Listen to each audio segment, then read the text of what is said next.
Makeup ಇಲ್ಲದೆ ಇದ್ರೆ face dull ಆಗಿ ತೋರೋದು normal. But first time makeup ಮಾಡೋಣ ಅಂತ ಶುರು ಮಾಡಿ ಈ ಥರ ಏನಾದರೂ ಮಿಸ್ಟೇಕ್ ಮಾಡಿದರೆ ನೋ ವರೀಸ್. ನಾನು ಹೀಗೆ ಥಿಂಕ್ ಮಾಡ್ತಾ ಇದ್ದೆ. ಬಟ್ ರೈಟ್ ಪ್ರಾಡಕ್ಟ್ಸ್ ಇದ್ದರೆ ಸಖತ್ತಾಗಿ ಮೇಕಪ್ನ ಮಾಡ್ಕೊಳ್ಬೋದು. ಆ್ಯಂಡ್ ಹೇಗೆ ಅಂತ ನಾನು ತೋರಿಸ್ತೇನೆ. ನಾನು ಫಂಕ್ಷನ್ಗೆ ರೆಡಿ ಆದೆ ಆ್ಯಂಡ್ ಅರ್ಜೆಂಟಲ್ಲಿ ನನಗೆ ನೆನಪಾಗೋದು ಫೇಸಸ್ ಕ್ಯಾನಡಾ ಅವರ ಪ್ರಾಡಕ್ಟ್ಸ್ಗಳು.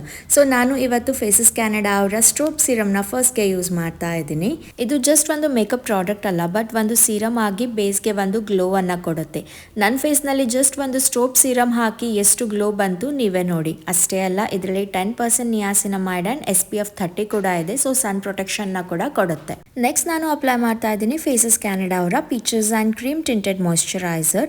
ಒಂದಿಷ್ಟು ಪ್ರಾಡಕ್ಟ್ಸ್ನ ಯೂಸ್ ಮಾಡೋ ಬದಲು ಈ ಒಂದು ಟಿಂಟೆಡ್ ಮಾಯ್ಶ್ಚರೈಸರ್ನ ಯೂಸ್ ಮಾಡಿದರೆ ಸ್ಕಿನ್ಗೆ ಮಾಯ್ಶ್ಚರೈಸೇಷನ್, ಮೀಡಿಯಂ ಟಿಂಟ್ ಕವರೇಜ್ ಎಲ್ಲದನ್ನು ಕೊಡುತ್ತೆ. ಆ್ಯಂಡ್ ತುಂಬ ಲೈಟ್ ವೇಟ್ ಆಗಿದೆ. ಸ್ಕಿನ್ನ ಈವನ್ ಔಟ್ ಮಾಡಲಿಕ್ಕೆ ಕೂಡ ಹೆಲ್ಪ್ ಮಾಡುತ್ತೆ. ಯಾವುದೇ ರೀತಿಯ ಕೇಕಿ ಫೀಲ್ ಕೂಡ ಆಗಲ್ಲ. ಮೇಕಪ್ಗೆ ಒಂದು ಲುಕ್ ಬರಬೇಕಾದ್ರೆ ಲಿಪ್ಸ್ಟಿಕ್ ಅಪ್ಲೈ ಮಾಡಲೇಬೇಕು. ಹಾಗೆ ನಾನಿವತ್ತು Faces Canada comfy wow liquid lipstick in the shade coco ಕ್ರಶ್ನ ಅಪ್ಲೈ ಮಾಡ್ತಾ ಇದ್ದೀನಿ. ಒನ್ ಸ್ವೈಪ್ನಲ್ಲಿ ಎಷ್ಟು ಪಿಗ್ಮೆಂಟನ್ನು ಕೊಡ್ತಾ ಇದೆ ನೀವೇ ನೋಡಿ. ಅಷ್ಟೇ ಅಲ್ಲ, ಟ್ರಾನ್ಸ್ಫರ್ ಪ್ರೂಫ್ ಕೂಡ ಇದೆ, ಲಾಂಗ್ ಲಾಸ್ಟಿಂಗ್ ಕೂಡ ಇದೆ.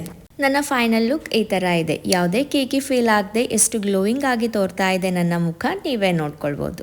ನೀವು ಕೂಡ ನಂತರ ಈ ಬ್ಯೂಟಿಫುಲ್ ಲುಕ್ನ ಕ್ರಿಯೇಟ್ ಮಾಡಬೇಕಾದ್ರೆ ಇವಾಗಲೇ ಶಾಪ್ ಮಾಡಿ. ಇದು ಫ್ಲಿಪ್ಕಾರ್ಟ್, ಅಮೆಝಾನ್, ನೈಕಾ ಆರ್ ಪರ್ಪಲ್ ಆ್ಯಪ್ನಲ್ಲಿ ಅವೈಲೇಬಲ್ ಇದೆ.